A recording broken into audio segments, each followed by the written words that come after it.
தயவு பதிவு 147 அருட்பெருஞ்சோதி அகவல் உரை விளக்கம். திருவருட்பா 6ஆம் திருமுறை அருட்பெருஞ்சோதி அகவல் உரை விளக்கம். உரை விளக்கம் அருளியவர் தயாநிதி சுவாமி சரவணானந்தா, திண்டுக்கல். திருச்சிற்றம்பலம். அருட்பெருஞ்சோதி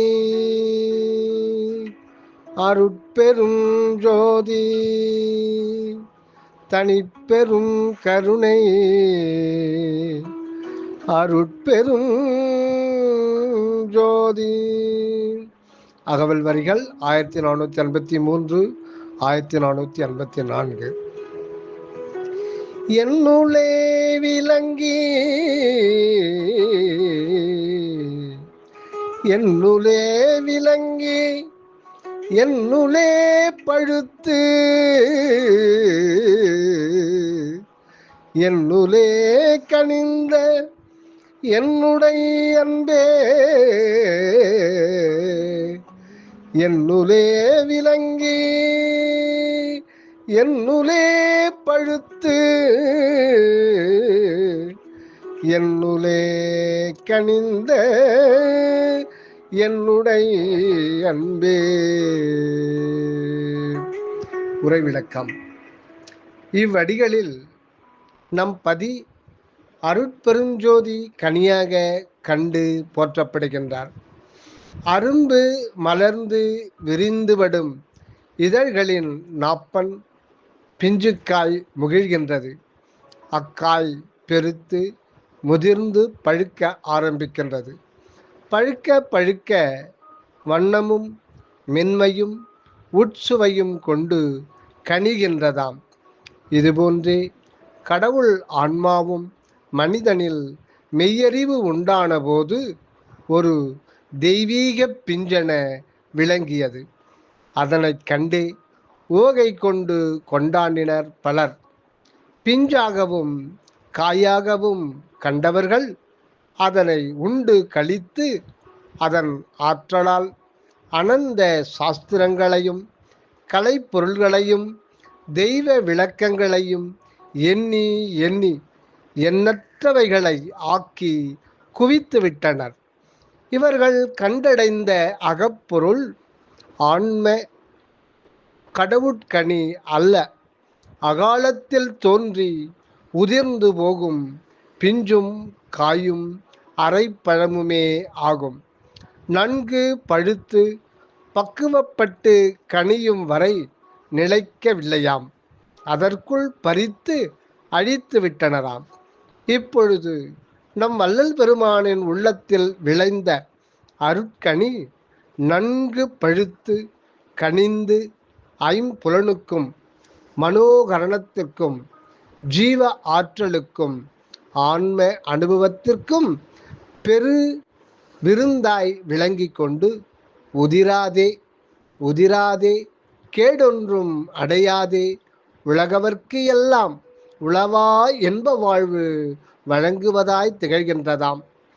தனி அன்பாய் துலங்குகின்ற அன்பர்களின் உள்ளத்திலெல்லாம் முன்பு ஏகதேச அன்புடையார் உள்ளத்தே இஃது முக்கனியாகவும் கண்ணற்கனியாகவும் அக்காரக் கனியாகவும் கற்பக கனியாகவும் பிற நற்கனிகளாகவும் போற்றி கொண்டனர். அருட்ஜோதியிலே அருட்ஜோதியிலே சிற்றம்பலக் கனியாகவும் அருட்ஜோதி கனியாகவும் இன்று காண்கின்றோம்.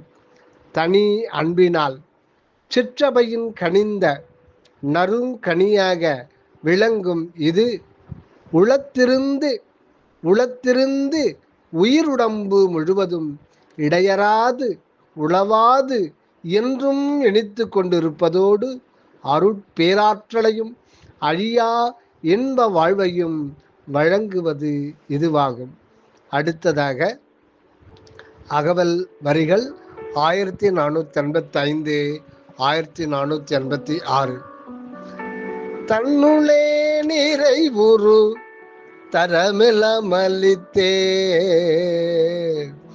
தன்னுளே நிறைவுறு தரமெலமளித்தே என்னுளே நிறைந்த என் தனி அன்பே. தன்னுளே நிறைவுறு தரமெலாமளித்தே என்னுளே நிறைந்த என் தனி அன்பே. உரை விளக்கம். எல்லாம் வல்லவராகிய அருட்பெரும்பதி தன்னதாக உள்ள இயல் செயல் யாவையும் இந்த அன்பு வழி மனிதனுக்கே பூரணமாய் வழங்கி விடுகின்றாராம். இப்படி அருளுகின்றதாலே ஆன்மாவுக்கு அக்கடவுள் தன்மை யாவும் சித்திக்கின்றதாகும். மேற்படி அனுபவ உண்மையைத்தான் நம் பெருமான் இங்கு விரித்து விளக்கம் செய்கின்றார். சிற்றம்பலத்து அரசாய் ஆன்ம சிற்றணுவிலே மன்னியுள்ள அருட்பெரும் பதி என்று அன்புருவாக திகழ்ந்து அனக நிறைவு கொள்ளுகின்றார். அணுவடிவில் செறிந்து நிற்கும் பரன் தன் அருட்பூரண சுதந்திரத்தால் யாவையும் ஆள்கின்றார். எல்லா பொருள்களுக்கும், எல்லா சக்திகளுக்கும், எல்லா இயல்புகளுக்கும், எல்லா நிலைகளுக்கும் சூக்கும நிலைக்கலனாக இருப்பதே நம் பதியின் தரமாகும். அப்படிப்பட்ட தன் பெருந்தரத்தையே அகமிருந்து விரித்து தன்னில் நிரப்பி அருள்கின்றார் எனவும், அணுவிலிருந்து ஆண்ட ஆண்டவர் தன்னுளே நிறைந்து அவரில் அவராயிருந்து தன்னுளே நிறைந்து அவரில் அவராயிருந்து அன்பு செய்ய இசைந்துள்ளார் எனவும், அவரே இவராயிருந்து கொண்டு இத்தனி அன்பின் உண்மையை விளக்கி கொடுத்து வாழ்வில் கொள்ளவும் செய்கின்றார் எனவும் தெளிவு செய்கின்றார் நம் வள்ளல் அடிகள். அடுத்ததாக அகவல் வரிகள் 1487 1488. துன்புள அனைத்தும் தொலைத்து துன்புள அனைத்தும் தொலைத்து எனதுருவை இன்புருவாக்கிய என்னுடை அன்பே. துன்புள அனைத்தும் தொலைத்தனதுருவை இன்புருவாக்கிய என்னுடை அன்பே, என்னுடை அன்பே. உரை விளக்கம். ஒவ்வொருவரும் இன்பம் தான் வேண்டுகின்றனர். ஏன் அப்படி இன்பத்தையே விளைவதும் துன்பத்தை விளக்குவதும் மக்கள் செயலாயிருக்கின்றது என்றால், இன்பம் சுகத்தையும் துன்பம் வேதனையும் கொடுக்கின்றது. உண்மையில் மனிதன் சச்சிதானந்த பதியின் அம்சமாக தன்னை அறியாமலே இருந்து வருகின்றான். உண்மையில் மனிதன் சச்சிதானந்த பதியின் அம்சமாக தன்னை அறியாமலே இருந்து வருகின்றான். ஆகையால் அவனது உண்மையே சச்சிதானந்தமாகும். ஆகையால் மனிதனது உண்மையே சத்து சித்து ஆனந்தமாம் சச்சிதானந்தமாகும். இதனை அறியாவிட்டாலும் உள்ளிருந்து விளைவு கொள்ளச் செய்கின்றது இறை வண்ணமாய் உள்ளதால் இன்பத்தை விரும்புவது மனிதனுக்கு இயல்பாயிருக்கின்றதாம். ஆனால் மனிதன் பொறிபுலன் இச்சையாலும் உண்மை அறியாமையாலும் மெய் இன்பம் இன்னது என்று தெரிந்து கொள்ளாமலே புலன் இன்பத்தையே நிஜம் என கருதி அடைந்து முடிவில் துன்பில் அழிந்து ஒழிகின்றான். ஏகதேச பக்குவ வசத்தால் ஆன்ம சுகமே மேன்மை என அறிந்தும் கூட அதனையும் புறத்திருந்து கண்டு அடைய முயன்று ஓரளவு யோக ஞான அற்புத சித்திகளை பெற்றும் முடிவில் ஆன்ம சுகத்தில் இருந்து அழியாது வாழக்கூடாது போயினான் அன்றைய மனிதன். ஏகதேச இது முக்கியம், மீண்டும் கவனிப்போம். மனிதனது உண்மையே சச்சிதானந்தமாகும். இதனை அறியாவிட்டாலும் உள்ளிருந்து விளைவு கொள்ளச் செய்கின்றது இறை வண்ணமாய் உள்ளதால் இன்பத்தை விரும்புவது மனிதனுக்கு இயல்பாயிருக்கின்றதாம்.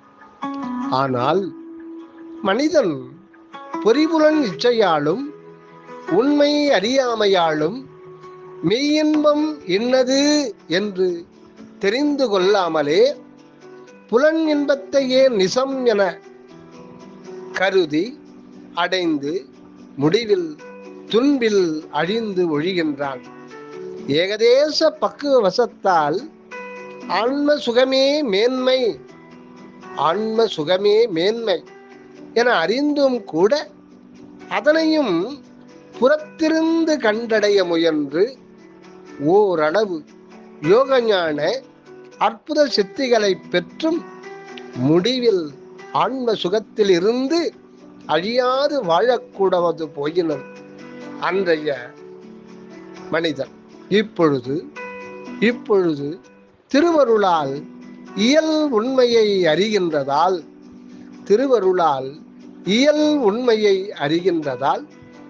அகையின்ற நிலையில் இருந்து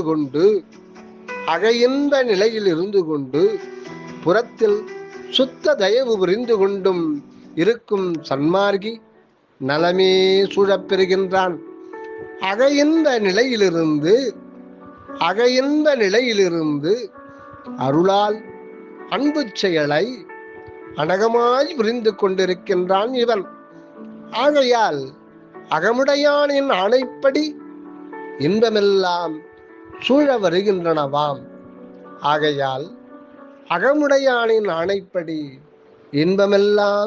வருகின்றனவாம். இதனையே நம் பெருமான் துன்புல அனைத்தும் தொலைத்தனதுருவை இன்புருவாக்கிய என்னுடைய அன்பே என்று அருள்கின்றார்.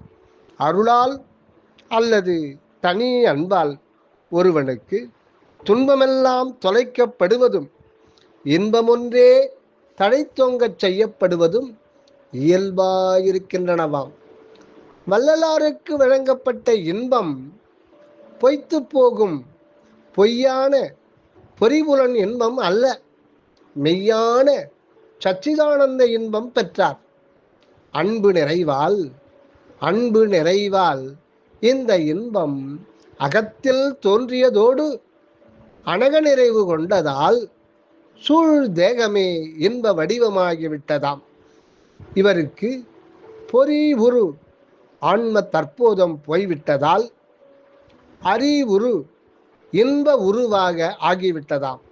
அறிவுரு அதாவது தோற்றுகின்ற தேகம் ஞான வடிவம் இன்ப உருவாக ஆகிவிட்டதாம். தனி அன்பு தோன்றாத போது ஆன்மானுபவம் அகநிலையில் சச்சிதானந்தமாய் தோன்றி இருந்தும்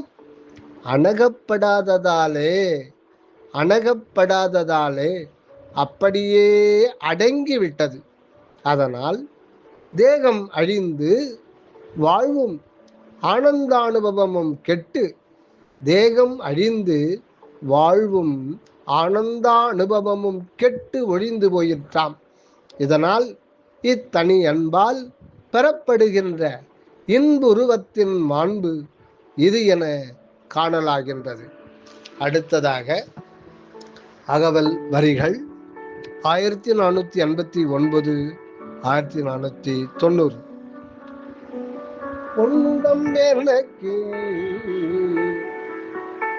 பொன்னுடம்பெனக்கு பொருந்திடும் பொருட்டா என்னுளம் கலந்த என் தனி அன்பே, பொன்னுடம்பெனக்கு பொருந்திடும் பொருட்டா, என்னுளம் கலந்த என் தனி அன்பே.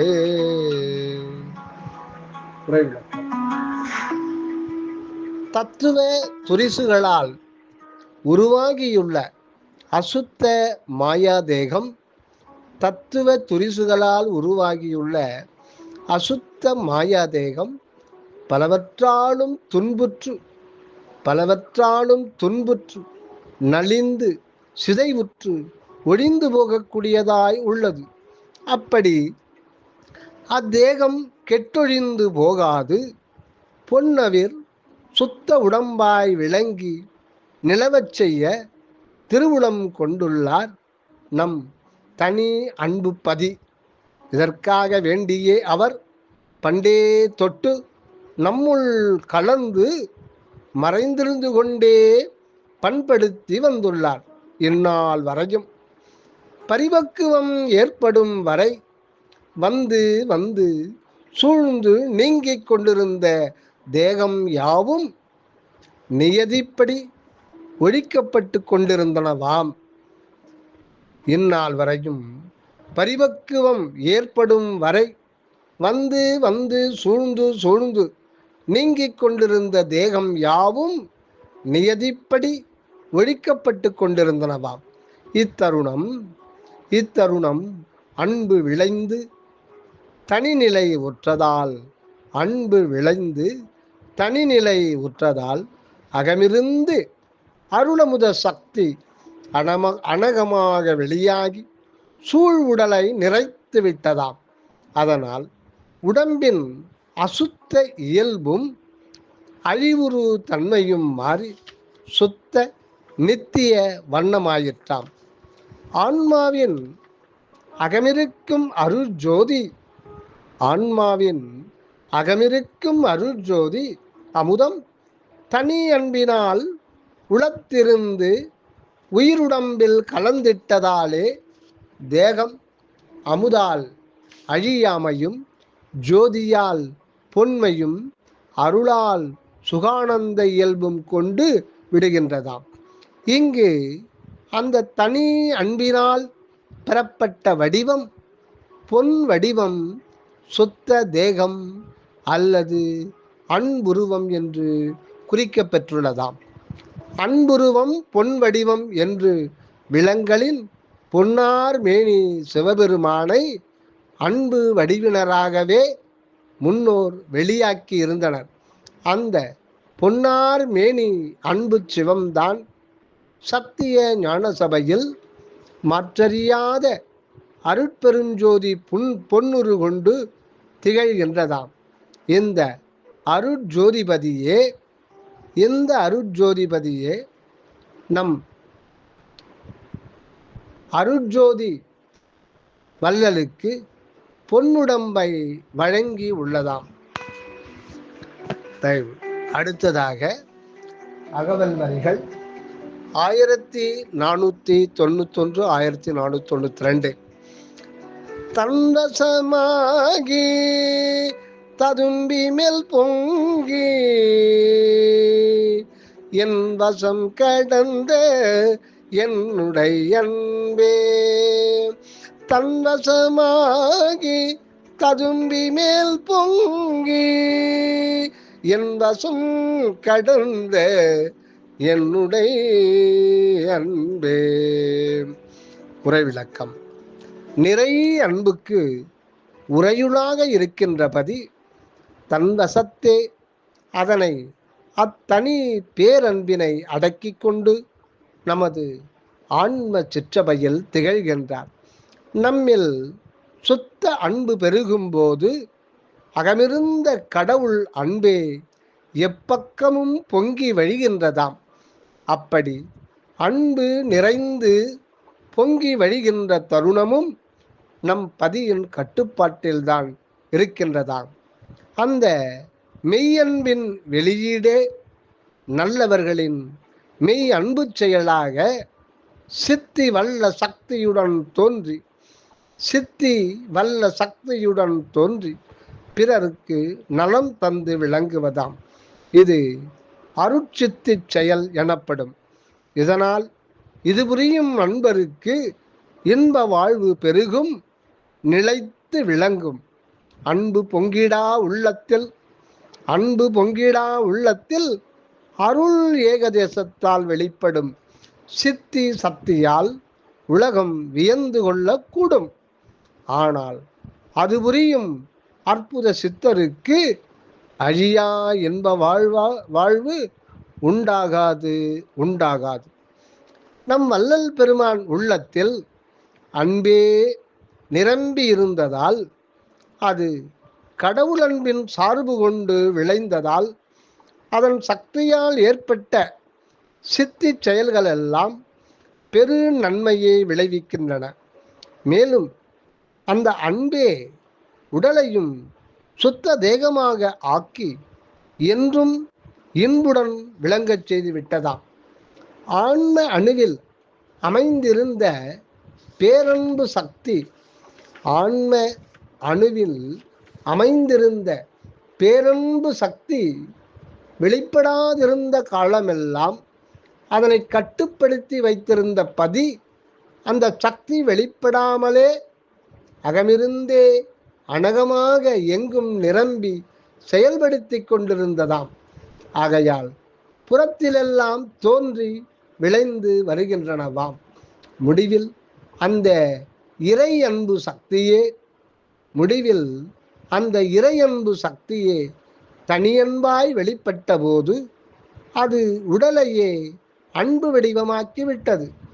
இந்த தனி அன்பு வடிவம் ஆன்ம அகமிருந்து வெளிப்பட்டு ஜீவ தேகத்தில் நிரம்பி அந்த தேக நிலையையும் கடந்து தேகத்தை சூழ்ந்த அகண்ட வெளியெல்லாம் நிறைந்ததாய் விளங்குகின்றதாம். இதனையே என் வசம் கடந்த என்னுடைய அன்பே என்று கூறியுள்ளார். அடுத்ததாக அகவல் அடிகள் 1493 1494.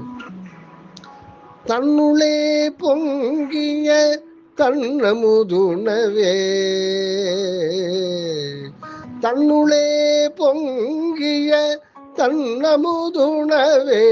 என்னுளே பொங்கிய என் தனி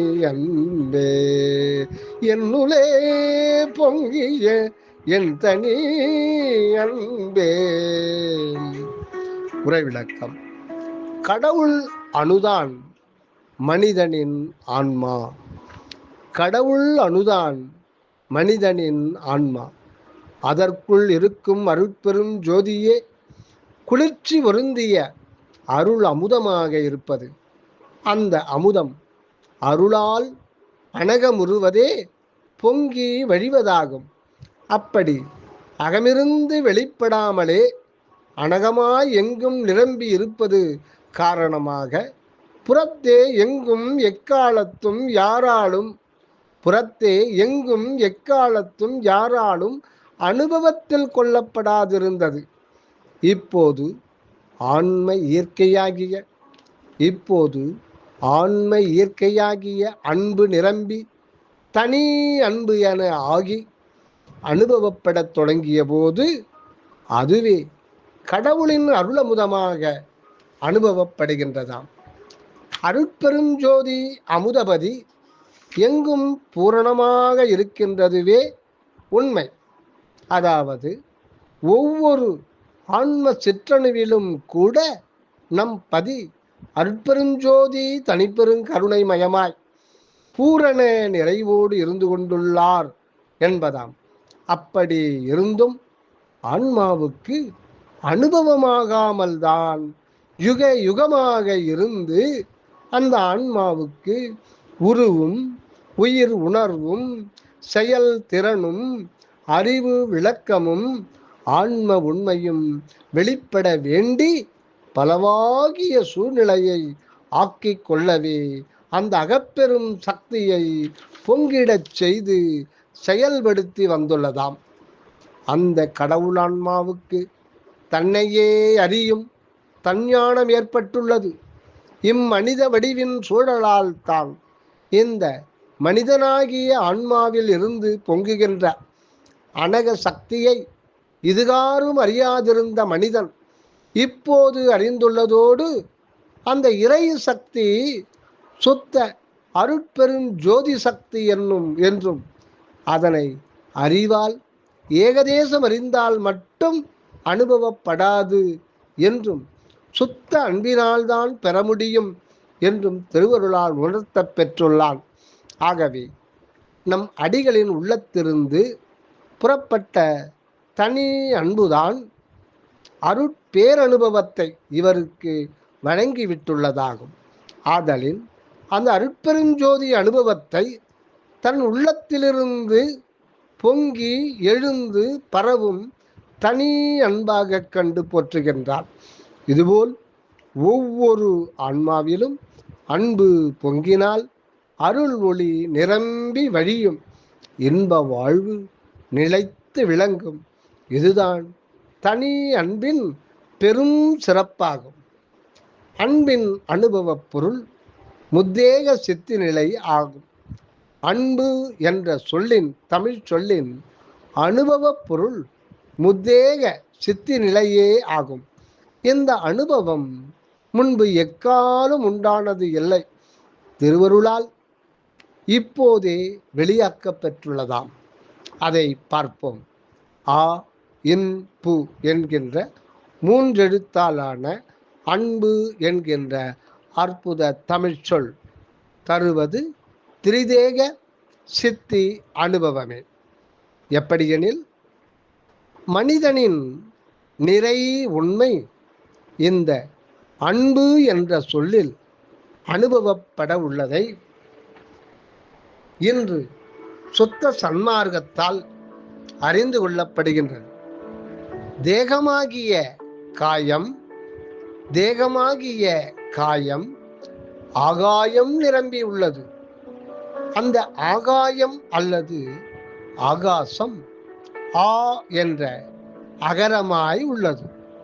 இந்த தேகத்திற்கு உள்ளீடாய் இதற்கு அடிநிலை ஆதார பொருளாய் விளங்குவது ஆன்ம அணு ஆகும்.